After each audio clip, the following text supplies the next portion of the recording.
कौसल्या सुप्रजा रामपूर्वा सन्ध्या प्रवर्तते उत्तिष्ठ नरसार्दूल कर्तव्यं दैवमात्मिकम् कौसल्या सुप्रजा रामपूर्वा सन्ध्या प्रवर्तते उत्तिष्ठ नरसार्दूल कर्तव्यं दैवमात्मिकम्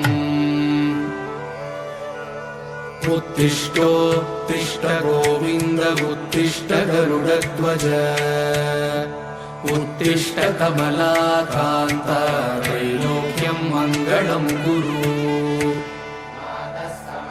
मातः समस्त जगतां मधुकैटभारे वक्षो विहारिणि मनोहर दिव्यमूर्ते श्री स्वामी निश्चित जनप्रिय दानशीले। अरे भानु ఆ వాటర్ ఎందుకు పెట్టారు అనుకుంటా? ఎంట్రన్స్ కాళ్ళు కట్టుకునే పెట్టారు అంతే కదా.